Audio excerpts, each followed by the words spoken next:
Queridos, vamos abrir as nossas Bíblias na carta do apóstolo Paulo aos Filipenses, no capítulo 4, nos versículos 8 e 9.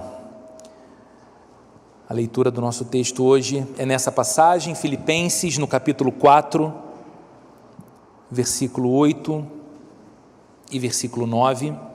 Se por acaso você está aqui sem Bíblia, o texto ele vai ser projetado aqui na frente, nessas TVs, você pode acompanhar a leitura.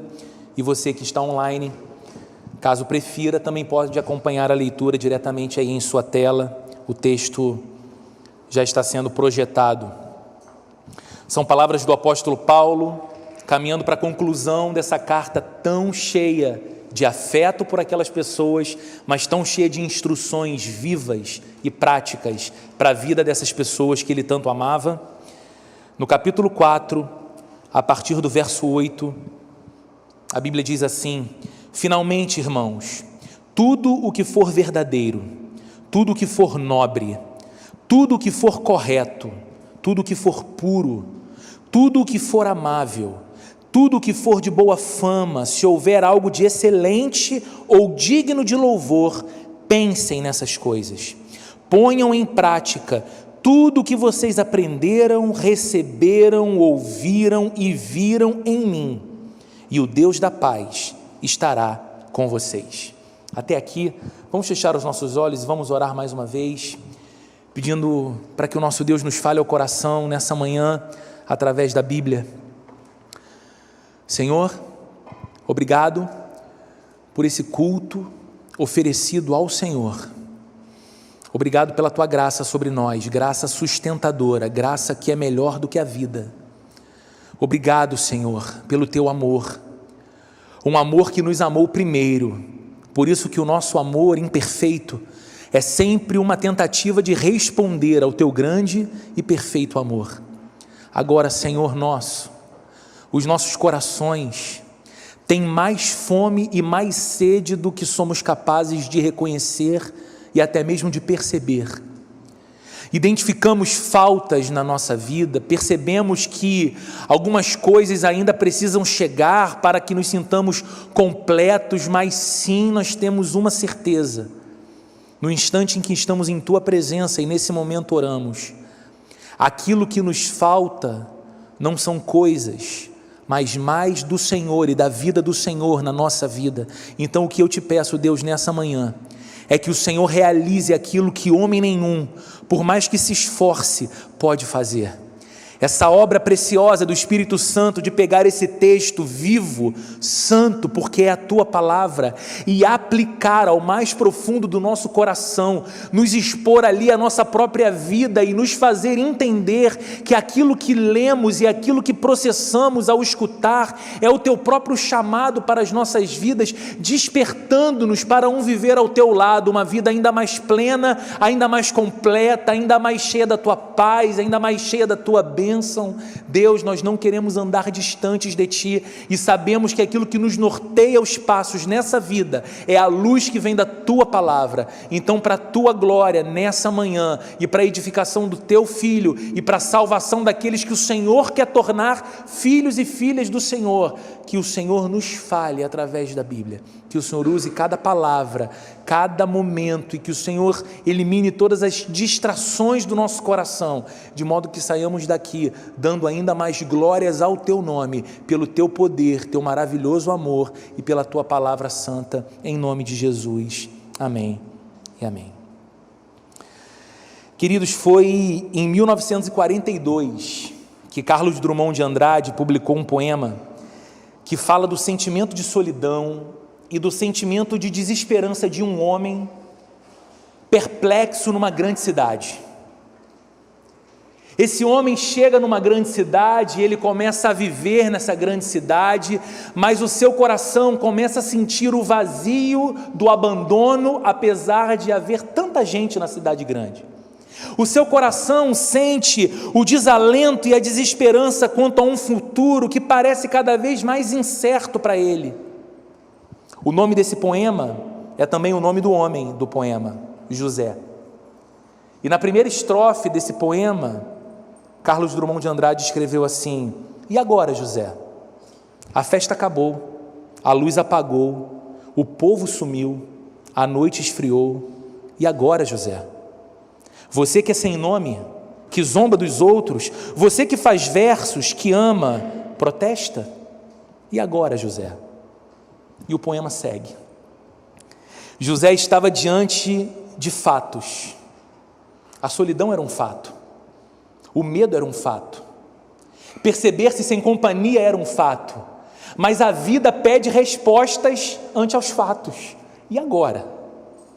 E nós somos tão parecidos com o José desse poema. O mesmo acontece com a gente diversas vezes. Um problema inesperado nos visita e nos leva a perguntar: e agora? Eu não contava com isso. O diagnóstico médico nos surpreende negativamente.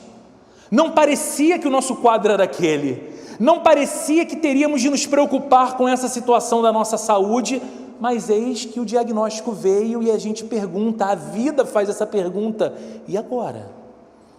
Como processar essa notícia? Quais os próximos passos a dar? Uma crise financeira chega e a vida faz de novo a mesma pergunta: e agora? Ainda terei provisão? Ainda terei condições de pagar o plano de saúde da minha família, a escola dos meus filhos? Teremos mantimento em casa? Por quanto tempo as minhas economias conseguem me valer? Mas não apenas quando algo ruim ou negativo acontece, mas também quando coisas boas acontecem, a vida nos faz a mesma pergunta. Por exemplo, você planeja uma viagem dos sonhos. Ela era muito aguardada. E aí você sai do projeto e dá o primeiro passo na direção daquela viagem. Você compra as passagens. Falta todo o resto, mas você compra as passagens. Passagem comprada, data definida. Você olha para o seu cônjuge, você olha para aqueles que vão viajar com você e diz: e agora? Quais são os próximos passos? O que a gente precisa para que essa viagem tão sonhada seja de fato maravilhosa? A chegada de um filho. O casal sonha, planeja, imagina, e então, depois de um tempo, chega a notícia: estamos grávidos. Era tudo o que eles queriam, mas um olha para o outro e então eles dizem: e agora? Já está na hora de cuidar do quarto? Já está na hora de comprar um enxoval? Vale a pena viajar para trazer coisas lá de fora? E agora? O apóstolo Paulo está escrevendo essa carta para pessoas que também estavam lidando com um fato. Assim como nós, a todo instante, lidamos com os fatos da vida. O fato que estes homens e mulheres da cidade de Filipos estavam lidando era o Evangelho e os efeitos do Evangelho em suas vidas. Eles creram no Evangelho. O Evangelho foi pregado pelo apóstolo Paulo entre eles e eles creram naquela notícia que foi pregada por Paulo. Os seus corações foram tocados. E mais do que tocados, como quem sente uma emoção empolgante, os seus corações foram transformados. E eles percebiam que era aquele Cristo que foi apresentado pelo Evangelho pregado por Paulo, que não apenas havia tocado seus corações, mas os estava transformando o coração todos os dias e cada vez mais.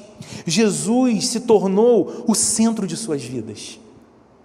Jesus se tornou o centro dos seus afetos. E por causa de Jesus, eles foram unidos uns aos outros, como irmãos e irmãs. Por causa de Jesus, eles passaram a integrar a comunidade dos filhos de Deus no mundo, que é a igreja, e que encontrava na cidade de Filipos também uma expressão, também um grupo. Eles eram pessoas diferentes, eles tinham origens diferentes, eles tinham profissões diferentes, eles tinham gostos diferentes, mas eles tinham uma semelhança que os unia: o senhorio de Jesus, o amor que eles tinham por Jesus como resposta do grande amor de Jesus por eles. Fazia todo sentido eles considerarem-se irmãos e irmãs. Mais do que isso, eles entendiam que agora a real cidadania deles estava nos céus e não mais entre os homens. Eles continuavam sendo filipenses, Eles poderiam ser parte do Império Romano e estarem sujeitos às diretivas políticas do Império Romano, mas nada nesse mundo os definia mais do que os céus. E eles identificavam-se com os céus e aguardavam com muita expectativa a volta de Jesus dos céus para reinar eternamente com o seu povo. Mais do que isso, o Evangelho era um fato para eles e eles oravam. E oravam na certeza de que eram ouvidos por Deus.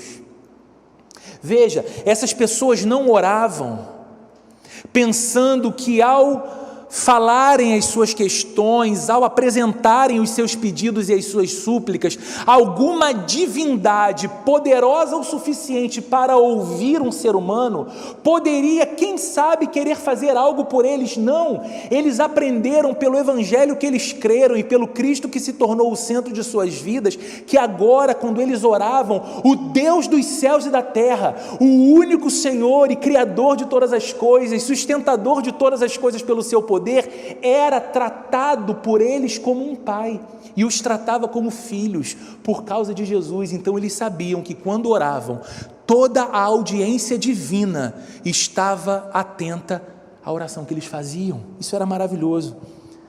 Mas não apenas fatos bons aconteciam, igualzinho com a nossa vida. Essa verdade da relação com Jesus era maravilhosa, mas eles também viviam cercados por circunstâncias muito difíceis. Porque, como falamos aqui várias vezes nessas últimas semanas, era coisa muito difícil ser um discípulo de Jesus no mundo do primeiro século. Era coisa muito difícil ser um discípulo de Jesus numa cultura que era indiferente à mensagem do Evangelho. Perseguição e hostilidade eram coisas que eles experimentavam todos os dias, nas ruas da cidade, talvez entre entes de sua própria família. E perseguição e hostilidade eram sempre convites para o coração desanimar. Perseguição e hostilidade eram convites ao medo. E você sabe como o medo paralisa. Você sabe como o medo tende a nos deixar inertes diante da vida. Então, após tudo que eles leram nessa carta de Paulo, vocês imaginem, nós estamos há 21 domingos refletindo na mensagem dessa carta de 4 capítulos. Após tudo que eles leram nessa carta escrita por Paulo e considerando os fatos, a realidade de Cristo, a glória do Evangelho, as certezas que eles têm na alma, mas também a realidade ao seu redor, talvez eles estivessem fazendo a mesma pergunta que a vida fez ao José, do poema de Drummond, e que a vida teimosamente nos faz a cada momento. E agora? Como viver nessa realidade? Como viver nessa realidade onde eu sei quem Jesus é, onde eu sei do amor de Deus por mim, onde eu provei a doçura na alma do encontro bendito com Cristo, que se tornou o centro da minha vida e a razão dos meus melhores afetos? Como eu equilibro isso com o fato de viver num mundo que me desafia todos os dias? Como eu equilibro isso com o fato de viver num mundo que não é a antessala dos céus ainda, muito pelo contrário, se assemelha a um mundo distante de Deus, que ignora tudo que tem a ver com Deus, que celebra tudo que Deus não celebra, e que condena tudo aquilo que é virtuoso aos olhos do meu Deus? Como viver nessa realidade? E é o que Paulo quer responder nos versos que nós lemos. E ele quer responder aplicando tudo o que foi dito até aqui nessa carta e levando os seus leitores à compreensão de que o Evangelho nos propõe a nova agenda das nossas vidas. O que Paulo está dizendo aqui, nós podemos olhar de modo equivocado, e pelo fato dele falar no verso 8 uma lista de coisas e no final afirmar: pensem nessas coisas, nós diminuirmos o que Paulo está dizendo como algo refém apenas do pensamento. Então eu devo ser tomado de positividade no meu pensamento. Eu preciso então alimentar o meu pensamento de coisas boas e coisas nobres. Não, Paulo não está escrevendo isso e intencionalmente não escreveria isso, porque ele sabe que escreve para um povo que estava mergulhado, inserido numa cultura predominantemente grega, politicamente governada pelo Império Romano, militarmente governada pelo Império Romano, mas culturalmente influenciada pela mentalidade grega. E os gregos exaltavam a força do pensamento, os gregos exaltavam a condição do saber mais elevado. Paulo não está falando de um simples pensar. Paulo está aqui propondo a nova agenda da minha vida, da sua vida e da vida de cada homem e cada mulher que um dia encontrou-se com Jesus e rendeu seu coração ao Evangelho. Vejam como ele começa o verso 8, ele diz: finalmente, meus irmãos. Há muita força nessa expressão de Paulo, porque ele vai concluir a sua carta. E essa expressão, finalmente, meus irmãos, é como que chamando a atenção daquelas pessoas para aquilo que ele passa a falar como sendo o resumo, talvez, e o mais importante de tudo o que ele tem para dizer. Finalmente, meus irmãos, vocês que nesse momento se perguntam: e agora? Como eu vivo? E agora, como eu equilibro o que eu sei sobre Deus e o que eu sinto sobre Deus com a vida que eu vivo todos os dias? Finalmente, meus irmãos, tudo que for verdadeiro, tudo que for nobre, tudo que for correto, tudo que for puro, tudo que for amável, tudo que for de boa fama, se houver algo de excelente ou digno de louvor, pensem nessas coisas. Como instrução prática que determina essa nova agenda da vida, Paulo fala daquelas coisas que devem agora habitar e que devem constituir a mentalidade dos cristãos. E ele faz uma lista de coisas, e eu peço a sua permissão para nessa manhã dissecar um pouquinho mais esse texto, porque por vezes nós lemos passagens da Bíblia e nós nos habituamos às expressões que a Bíblia toma, e nós não pensamos no que elas de fato significam, no que elas representam e no quanto elas impactam as nossas vidas. Mas veja, Paulo está então apresentando uma nova agenda de vida, e ele diz que essa nova agenda de vida começa por um princípio, o princípio de que a verdade precisa prevalecer, a verdade deve prevalecer. Ele diz: finalmente, meus irmãos, tudo o que é verdadeiro, tudo o que for verdadeiro. A palavra aqui traduzida como verdadeiro em nossa Bíblia é alete. E alete significa não simplesmente verdade como sinceridade. Você pode assumir que essa expressão, tudo que é verdadeiro, tem a ver com tudo aquilo que é sincero. Mas a palavra alete significa aquilo que faz oposição ao que é falso. Então olha que interessante, Paulo está dizendo: finalmente, meus irmãos, tudo aquilo que é verdadeiro deve constituir a agenda da vida de vocês. Nisso vocês devem pensar. O Evangelho não nos revela um conceito de verdade, ok, gente? O Evangelho não é uma filosofia. Ele não nos revela uma ideia de verdade, mas ele nos revela aquele que se autodenomina como sendo a própria verdade, Jesus Cristo. O Evangelho é sobre Jesus, e Jesus disse a respeito de si mesmo que ele é o caminho, a verdade e a vida. Então, para nós pensar e viver pautados por uma nova agenda em tudo que é verdadeiro, tem a ver equilibrar a nossa vida com tudo aquilo que combina com Jesus Cristo. Você sabe que nós vivemos num mundo cheio de engano. Nós vivemos num mundo onde a ausência da verdade é lucrativa para muitos. Nós vivemos num mundo em que parece que quem sabe mentir sempre se dá melhor do que os outros. Nós vivemos num mundo que parece que quem sabe enganar sempre leva vantagem sobre os outros. Nós vivemos num mundo e não precisamos de muitos esforços para perceber que existem pessoas irreais, pessoas falsas, pessoas que não são o que aparentam ser. Mas nós vivemos num mundo em que relações também são falsas. Relações também são pautadas por troca de benefícios. Nós vivemos num mundo onde as experiências, muitas vezes, que buscamos, são também experiências falsas. E qual é o problema? E qual é o perigo? O perigo é o de nos sentirmos tentados à acomodação cultural. Existe um dito popular que fala, dançar conforme a música. É a gente olhar e dizer, cara, o mundo é isso aqui. Desde que eu me entendo por gente na minha área profissional, só se dá bem quem engana isso aqui, quem camufla aquilo ali, quem mente sobre aquele negócio ali. Só se dá bem quem tem a inteligência emocional, e conseguiram ofender a inteligência emocional dessa forma.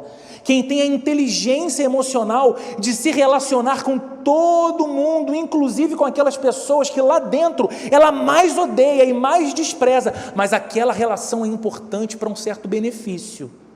E aí a gente olha para tudo isso que está à nossa volta e tendemos a pensar da seguinte forma: olha, o que eu ouço no domingo de manhã é de fato maravilhoso e celestial, mas não, eu ainda não vivo no céu, então eu preciso dançar conforme a música enquanto eu estou aqui. Mas como discípulos de Jesus, se você é um discípulo de Jesus, lembrando e entendendo que Jesus é aquele que é absolutamente verdadeiro, não se acha sombra de falsidade, engano ou mentira em Jesus. Se somos discípulos dele, nós devemos apreciar tudo que é verdadeiro, nós devemos pensar em tudo que é verdadeiro, e nós devemos cultivar tudo o que é verdadeiro. Por quê? Porque se a gente não fizer assim, a nossa vida pouco combina com a vida de Jesus. Mas Paulo segue, ele está apresentando uma nova agenda da vida de homens e mulheres que renderam-se a Cristo, e que precisam vencer a tentação de tornarem a sua relação com Jesus uma coisa subjetiva e confinada aos encontros de um culto como esse que nós estamos aqui. Paulo os está ajudando a entender que cristianismo é uma plataforma de vida, que abrange todas as áreas do viver. E então ele diz uma segunda coisa: não apenas tudo o que for verdadeiro, mas também tudo o que for nobre. Tudo o que for nobre. Para alcançar o entendimento do que a palavra realmente significa, eu te convido a pensar no contrário daquilo que é nobre.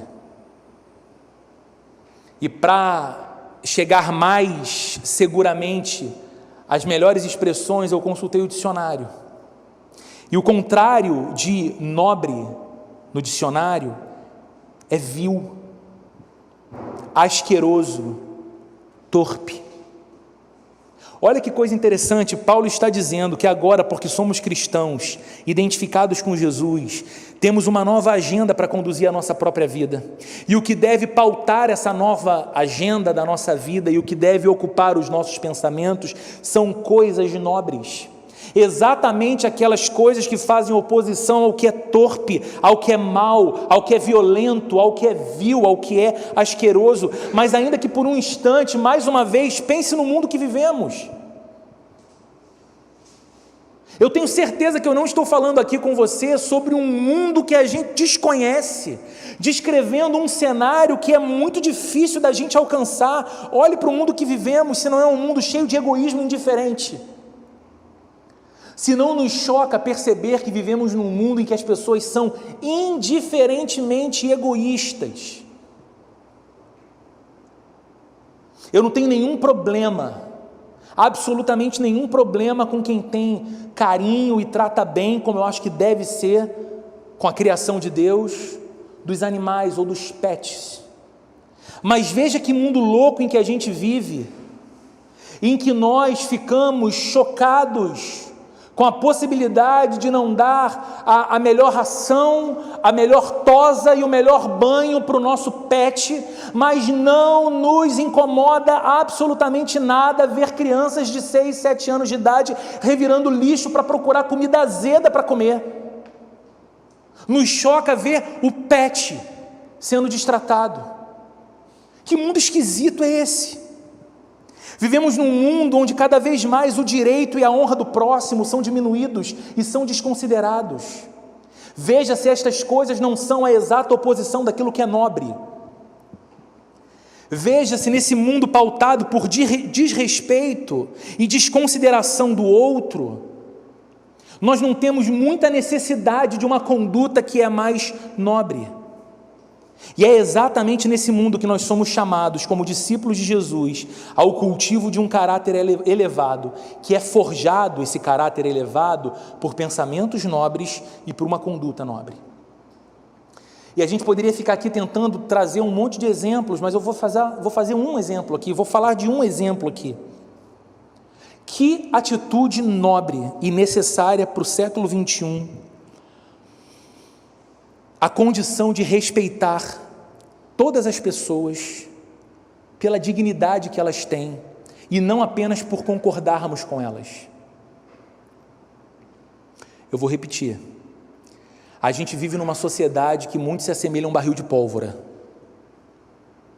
Nós estamos esquisitos, nós estamos polarizados e nós somos violentos. A violência, ela não está apenas na agressão física, que talvez alguns poucos tenham coragem de levar a termo. A violência muitas vezes está no que a gente sente. E dentro de nós, às vezes, nós nutrimos sentimentos por outras pessoas que nós não temos coragem nem de verbalizar, mas a gente sabe o tamanho do veneno e da violência que está aqui dentro. Sabe por quê? Porque nós temos sido ensinados na cultura que vivemos, uma cultura que fingidamente fala sobre tolerância, a sermos opostos, adversários, inimigos, e todo aquele que não reza a nossa cartilha, ou que vive a vida diferente da nossa vida, está do outro lado e não merece o nosso respeito. Mas a Bíblia está nos chamando a uma conduta de vida em que a gente pensa sobre as pessoas aquilo que é nobre e a gente age na direção das pessoas de maneira nobre. Roberto, que utopia é essa que nos está sendo proposta por você hoje? Por mim, não. O paradigma de viver assim, o problema que nós temos para viver assim se chama Jesus Cristo. Olhe para Jesus Cristo e olhe para a vida de Jesus e perceba como ele conseguia equilibrar ao mesmo tempo verdade e firmeza com doçura e amor. Note como todas as pessoas pecadoras que eram, tinham real consciência de seus pecados quando estavam diante de Jesus, o Santo Filho de Deus, e ao mesmo tempo note como nenhuma pessoa jamais foi humilhada ou ultrajada por Jesus pela sua condição de pecado. Ele veio para morrer pelos pecadores, não para pisar sobre eles. E nós somos chamados a respeitar as pessoas, mesmo quando elas vivem vidas reprováveis pela nossa percepção e até mesmo pela nossa fé, porque a nossa fé nos ensina uma coisa: aquela pessoa tão diferente de mim, aquela pessoa tão equivocada na minha percepção, nas escolhas que faz para a sua própria vida, aquela pessoa que tem tomado caminhos tão perigosos para a sua própria vida, ela foi criada, assim como eu, à imagem e semelhança de Deus. Algo que os teólogos no passado chamavam de imago Dei. Há naquele ser humano a imagem do Deus a quem eu presto culto. Essa imagem pode estar distorcida, essa imagem pode estar mais feia, mas há ali, e por isso aquela vida é digna, a imagem do meu Criador. E apenas esse fato é suficiente para que eu respeite aquela pessoa. Que mundo nós viveríamos se essa agenda fosse a nossa agenda? Porque eu não estou falando que todo mundo deveria agir assim, até porque a Bíblia está dizendo que isso é impossível. Lembre-se de Paulo escrevendo esse versículo dizendo: finalmente, irmãos. Ele não pode esperar que quem não nasceu de novo pelo Evangelho viva essa vida. Ele não pode esperar que aquele que não teve o coração tocado e transformado pelo poder de Jesus e se colocou debaixo do seu governo e do seu senhorio, vença o egoísmo e a indiferença para viver uma vida de altruísmo, serviço e amor aos outros. Mas quem se encontrou com Jesus, não pode ter outra agenda de vida. Que mundo nós viveríamos, que cidade nós viveríamos, se apenas aqueles que se autodenominam como cristãos vivessem essa agenda de vida? Pensamentos nobres e posturas nobres. Paulo segue a lista. Eu disse que ela era desafiadora, né? Finalmente, meus irmãos, tudo que for verdadeiro, tudo que for nobre e tudo que for correto. Paulo diz então que o correto deve ser desejado por nós. A palavra no original fala daquilo que é justo, tudo que é justo, tudo que combina com a justiça. E queridos, para não me demorar muito nesse ponto, a Bíblia diz que Deus é justo, certo? E a Bíblia diz que tudo que Deus faz é correto. Todas as obras de Deus, cada palavra de Deus, cada coisa que Deus realiza no mundo e nas vidas é justo e é correto. Não tem sombra de maldade. Logo, a nossa referência de correção de pensamento e retidão de conduta, o nosso padrão maior daquilo que é justo, não se encontra na lei. Embora o texto da lei que rege a nossa sociedade seja tão importante, mas o nosso padrão mais elevado do que é ser justo, do que é justiça e do que é retidão, se encontra no caráter de Deus. Nós olhamos para Ele e nós dizemos: Tu és um Deus justo. Nós olhamos para Ele e dizemos: todas as Tuas obras são justas, todos os Teus caminhos são retos. Então, se eu me identifico contigo, se eu pertenço a Ti, se eu Te conheci e Tu Te tornastes mais do que um conceito vago para mim, mas alguém com quem eu me relaciono, os meus caminhos não podem ser tortos, a minha conduta não pode ser injusta, eu não posso aplaudir o que é injusto, porque isso não combina com Deus. Paulo segue dizendo: não apenas tudo que for verdadeiro, tudo que for nobre, tudo que for correto, mas também tudo que for puro. E nos ensina que nessa nova agenda de vida, a pureza deve ser cultivada por nós. A palavra puro aqui traz a ideia de uma conduta inocente. Conduta inocente, ou seja, que as minhas intenções e que as minhas ações não devem ser maculadas por aquilo que, de novo, não combina com Jesus, uma vez que Ele é absolutamente puro. Como eu posso ter intenções secretas que não são puras? Como eu posso conceber a possibilidade de conduzir a minha vida maliciosamente e não pura e inocentemente? Se eu olho para Jesus e digo a respeito dele: Ele é puro, Ele é puríssimo. E aí, mais uma vez, o desafio está no exercício que fazemos quando lançamos um olhar para o mundo que vivemos, onde aparentemente são os espertos que se dão bem, e que, se formos ingênuos, inocentes e puros, seremos tratados como tolos e bobos e puxarão então o nosso tapete. Eis aí a oportunidade que você e eu temos para provar se aquilo que chamamos de fé é fé mesmo. Para provar que aquilo que falamos, quando dizemos que a nossa vida pertence a Jesus Cristo, que dependemos exclusivamente dEle, que Ele é o nosso Senhor, Ele é o nosso guia, que Ele é o nosso provedor e que nós não somos donos mais do nosso próprio caminho, nem da nossa própria vida, mas assim como Paulo disse escrevendo aos Gálatas, já nem vivemos mais nós, Cristo é que vive em nós, e a vida que hoje vivemos exclusivamente pela fé naquele que nos amou e se entregou por nós. Estará diante de nós a oportunidade de provar se isso é uma verdade. Poderia agir maliciosamente e sei fazer isso como poucos, você diz. Poderia ser aqui estrategicamente enganoso, mas me proteger, preservar o meu lugar, manter a distância importante de respeito das pessoas a mim, mas isso não combina com Jesus. Talvez você lembre de Jesus dizendo que qualquer homem e mulher que desejasse receber o reino de Deus, mas não se tornasse como uma criança, não veria o reino de Deus.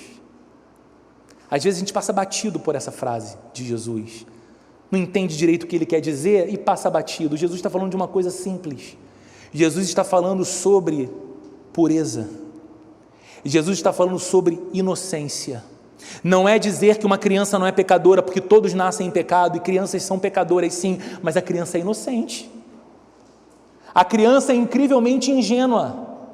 Vai no aniversário de uma criança. Vai no aniversário do meu filho, que vai fazer 6 anos. E leve para ele de presente uma bermuda. Ele vai dizer que não gostou. Ele vai mostrar que não gostou. Eu vou ficar vermelho de vergonha. A Sheila vai querer colocar a cabeça debaixo da terra. Mas ele, na sinceridade dele, vai dizer que ele queria um Beyblade, uma Nerf, um carrinho. Ele é criança, ele queria um brinquedo, ele não queria roupa. Eu ficava desesperado quando fazia aniversário, e às vezes, com muito carinho, pessoas da família, isso geralmente vem de parente, chegava com aquele pacotezinho de cueca e pacote de meia. Eu falo, gente, o menino em casa, ou na escola, ele coloca ali a cueca e a meia para ir para o colégio, quando muito para ir na rua quando a mãe fala, mas no geral ele quer brincar. Eu falava, meu Deus do céu, 18 cuecas, todas brancas, você fica assim, ainda não sabe como presentear uma criança, cueca branca, não dá certo cueca branca com criança pequena, mas a pessoa fica, Jesus está falando sobre pureza. Não vai ver o reino de Deus aquele que não converte o coração a Cristo e se torna inocente, puro. Paulo segue a lista e ele diz ainda mais uma coisa. Ele diz tudo que for verdadeiro, tudo que for nobre, tudo que for correto, tudo que for puro, e agora ele junta e diz tudo que for amável e de boa fama. Ou seja, nessa nova agenda de vida, Paulo está nos dizendo que a boa reputação, ou a boa fama, deve ser almejada por nós. O sentido do que Paulo está dizendo aqui é o seguinte: tudo aquilo que se torna amável e admirável por ter boa fama ou por ter boa reputação, deve ser algo que você pensa e deve ser algo que pauta a conduta da sua vida. Você já reparou como que as pessoas gostavam de estar perto de Jesus? Nosso melhor exemplo para isso é pensar em Jesus. Você já leu na Bíblia, já leu nos evangelhos as histórias de como Jesus passava de povoado em povoado, aldeia em aldeia, cidade em cidade, e as pessoas, as multidões se acotovelavam para estar perto de Jesus. Todos eram atraídos pelo caráter amável de Jesus. As pessoas olhavam para Jesus e viam em Jesus alguém com boa reputação, boa fama, por isso amável. E é incrível porque Jesus era cercado de todo tipo de gente.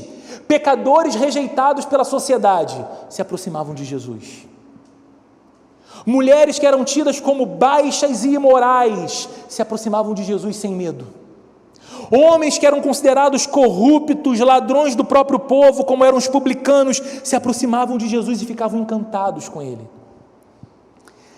Doentes, envergonhados, numa sociedade, numa cultura, quando, por exemplo, a lepra era uma enfermidade indigna, e você tinha que tratar da sua doença fora dos limites da cidade, você tinha que se considerar alguém impuro, e não encontrar-se com outras pessoas, viver uma vida de isolamento social, de fato. E essas pessoas, quando se deparavam com Jesus, doentes que foram ensinados de que tudo que tocassem, enquanto lepra tivessem, ficaria contaminado, procuravam Jesus para serem tocados por Jesus, e quando Jesus os tocava, ele não era contaminado, pelo contrário, eram aqueles que eram tornados puros. Religiosos, admirados com as palavras de Jesus, se sentiam atraídos por ele. Autoridades públicas, políticos, autoridades militares, ouviam Jesus, escutavam os rumores, e quando estavam diante dele, não tinham outra reação que não fosse espanto admirado. A Bíblia está dizendo que nós que nos identificamos com Jesus devemos almejar essa boa reputação, essa boa fama. A pergunta então que nos cabe é: nós que carregamos o nome de Cristo, que nos dizemos cristãos, temos a mesma reputação? Nós somos o tipo de pessoas que, em virtude da nossa vida com Jesus, outras pessoas gostam de estar perto. E aquilo que faz outra pessoa gostar de estar perto de você, não é porque você é o bacana, não é porque você é a contextualizada, mas é porque você exala Jesus. E é muito bom estar perto de alguém que exala Jesus, que tem conselhos que são fora do senso comum, mas que são cheios de amor e boa direção, que são pessoas, que é uma pessoa que de fato cuida e de fato se importa com o que faz o coração do outro sofrer e não é indiferente à dor do outro.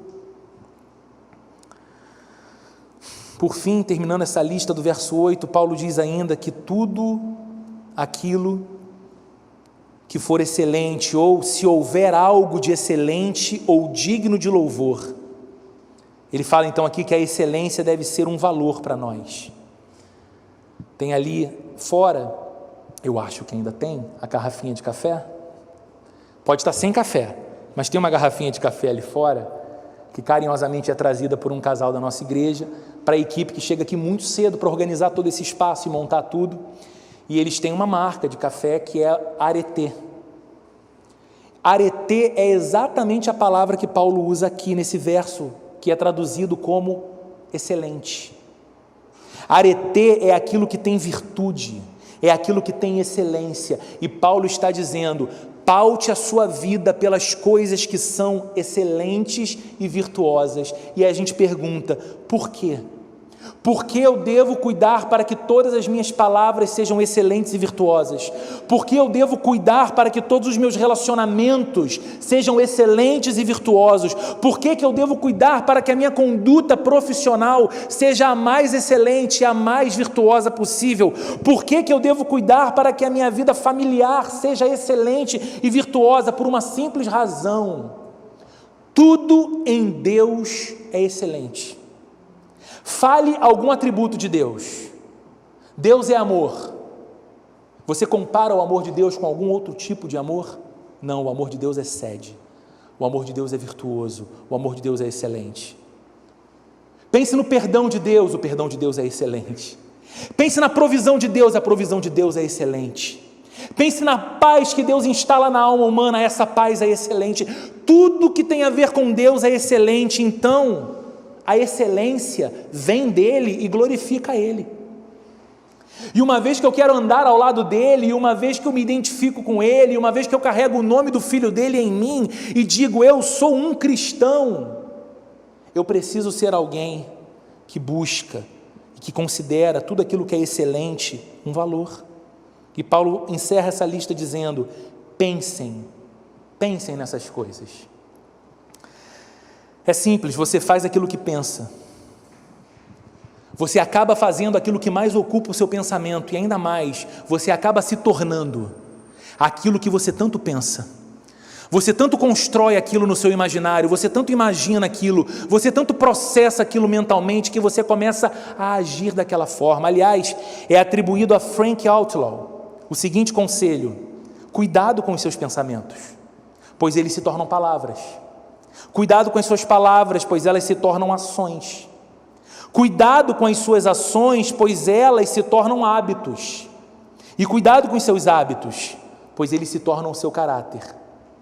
E não se esqueça, cuidado com o seu caráter, porque ele se torna o seu destino. A Bíblia está aqui dizendo que nós devemos pensar nessas coisas, mas não está dizendo de uma espécie de pensamento que é infrutífero ou que é mero saber. Agora eu conheço isso, agora eu penso nisso, agora eu me ocupo dessas coisas virtuosas e excelentes. Não, a Bíblia está falando de algo que tem a sua origem na maneira como a gente pensa. Hoje é tão comum a gente encontrar nas livrarias livros sobre gestão de carreira, gestão de futuro, e que falam muito sobre o mindset, né? Nós precisamos ter um mindset vencedor, nós precisamos ter um modelo mental produtivo, nós precisamos ter um modelo mental de uma conduta mais arrojada na vida. É moda falar sobre isso, mas aqui está a Bíblia falando sobre o poder do mindset. A Bíblia está dizendo aquilo que deve constituir o nosso modelo de mentalidade, que vai emprestar a pauta da maneira como a gente vive, como a gente pensa se transforma a nossa cosmovisão, como a gente enxerga o mundo e o nosso lugar de atuação no mundo. A Bíblia está falando sobre uma maneira de pensar que desemboca em ações práticas na vida. É por isso que no verso 9, Paulo encerra dizendo: ponham em prática. Ponham em prática tudo o que vocês aprenderam, receberam, ouviram e viram em mim, e o Deus da paz estará com vocês. É interessante o que Paulo está dizendo. Paulo diz que eles aprenderam o Evangelho, eles discerniram o Evangelho e eles retiveram o Evangelho. O Evangelho está guardado no coração deles. É isso que ele fala: vocês aprenderam e vocês receberam. Eles também ouviram esse Evangelho pela pregação do próprio Paulo, mas eles viram o poder do Evangelho no testemunho da vida de Paulo. É por isso que agora ele está dizendo o seguinte: não sejam teóricos. Lembrem aqui eu faço eco da carta do meu irmão do Senhor Jesus, Tiago, que escreveu dizendo que nós deveríamos ser praticantes da palavra e não apenas ouvintes, enganando-nos a nós mesmos. E aqui está Paulo dizendo o seguinte: não se sintam empanturrados no saber de vocês acerca das coisas espirituais e acerca das coisas de Deus e acerca das virtudes de Cristo, mas peguem isso que agora vocês sabem, peguem esse conhecimento que agora vocês retiveram e lancem isso na prática cotidiana da vida de vocês. Transformem isso em agenda de vida, em maneira de conduzir os passos de vocês. Agora eles tinham que assumir como agenda prioritária da vida, colocar essas coisas em prática. E queridos, é disso que trata a vida cristã. É disso que trata a vida cristã, uma vida tocada pelo Evangelho e então transformada diariamente, pensamentos e ações, pelo poder do Evangelho. Isso é cristianismo. Se você diminui o cristianismo e transforma ele em qualquer outra coisa, se você diminui o cristianismo e transforma ele numa coisa que você domina e não algo que domina você, não é o cristianismo que você vive. Concluindo, queridos, o que Paulo disse a esses cristãos do primeiro século da cidade de Filipos foi o seguinte: todo o seu pensar e todas as suas ações devem ser controlados pelo Evangelho e nada deve ficar de fora. O Evangelho traz sentido e direção para cada aspecto da minha vida e para cada demanda dos meus dias. E a mesma coisa o Espírito Santo diz a nós hoje, através desse texto, que toda a nossa vida deve ser compatível com o Evangelho. Que nós precisamos parar de ter evangelho nos lábios e corações ocos. Que nós precisamos parar de aceitar essa conduta em que nós nos tornamos especialistas sobre o que o Evangelho é, sobre o que o Evangelho diz, sobre como Cristo viveu, e nós nos tornamos cristãos que praticam estas coisas, que as colocam na esteira do viver. Toda a nossa vida deve ser compatível com o Evangelho. Cada pensamento nosso, cada ação nossa não pode ser incompatível com o Evangelho. Eu sempre menciono um livro muito antigo da minha adolescência, que vendeu muito, eu nem sei se ele é mais editado hoje em dia, um livro cristão, que o tema era o seguinte, o título era o seguinte: Em seus passos, o que faria Jesus? Eu não sei se você já ouviu falar desse livro. Em seus passos, o que faria Jesus? É uma proposta simples e poderosa de pensar a vida à luz de Cristo. Nessa situação, como Jesus falaria? Estou em divergência dentro de casa, me desentendi com a minha esposa, mas eu sou um cristão. Eu sei o demônio que eu posso ser se eu esquecer-me de Cristo e do Espírito Santo, mas eu sou um cristão. Então, diante desta situação, como Jesus agiria?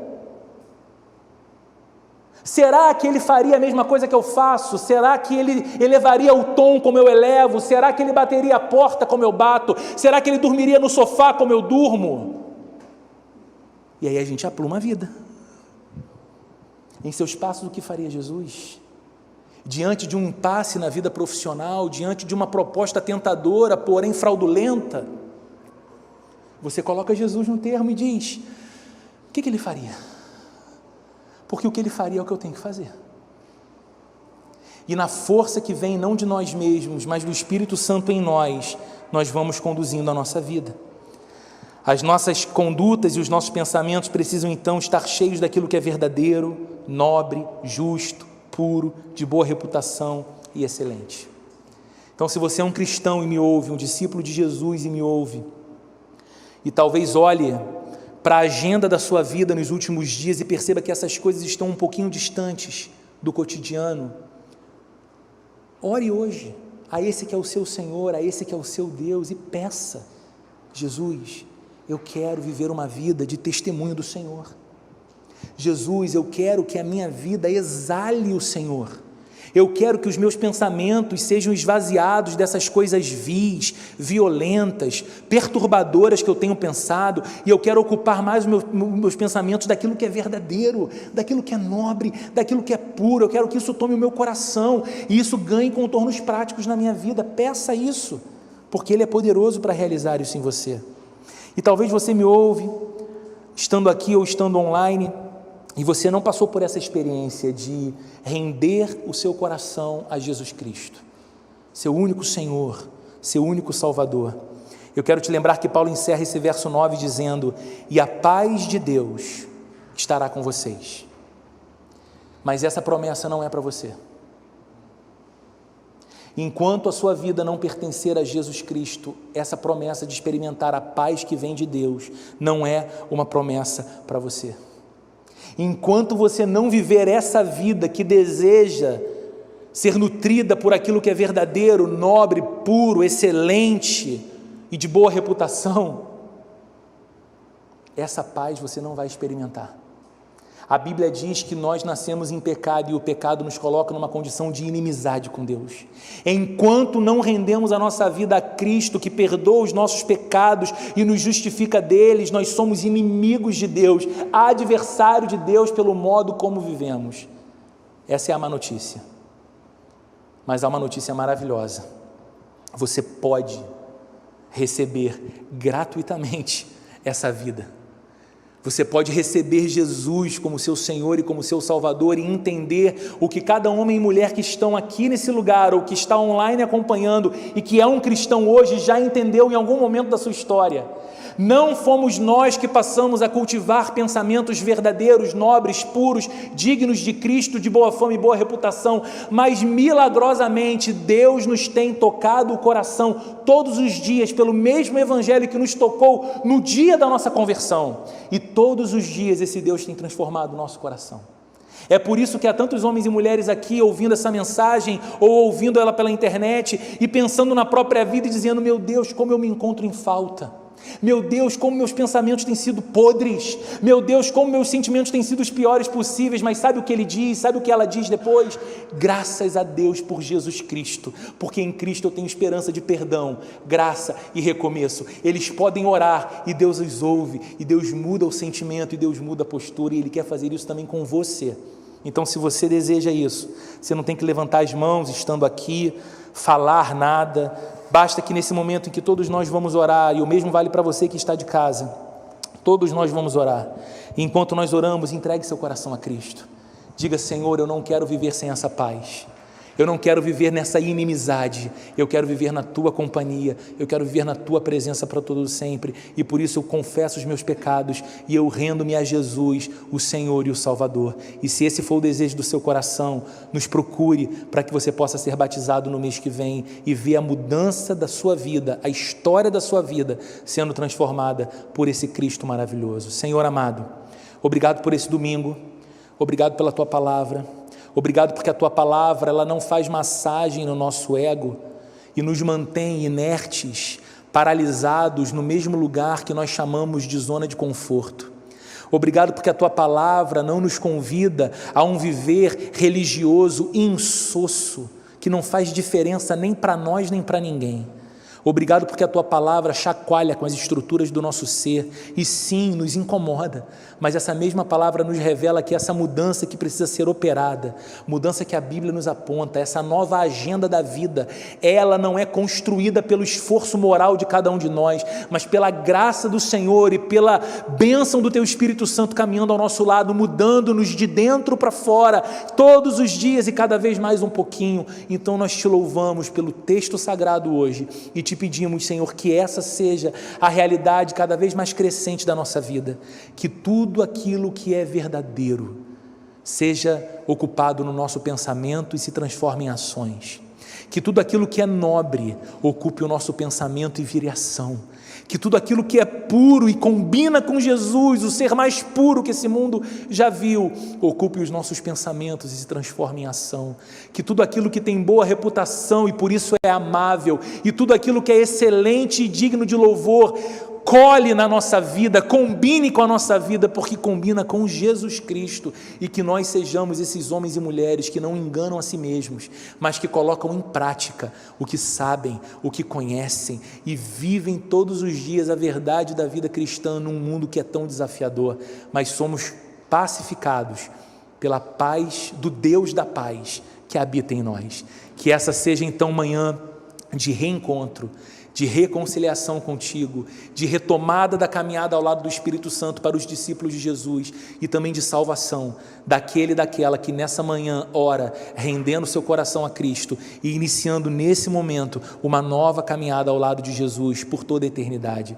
Que o amor de Deus, a graça de nosso Senhor e Salvador Jesus Cristo e a comunhão e a consolação do Espírito Santo de Deus esteja com cada um de nós presentes aqui nessa manhã, hoje e para todo sempre. Amém e amém. Que Deus te abençoe.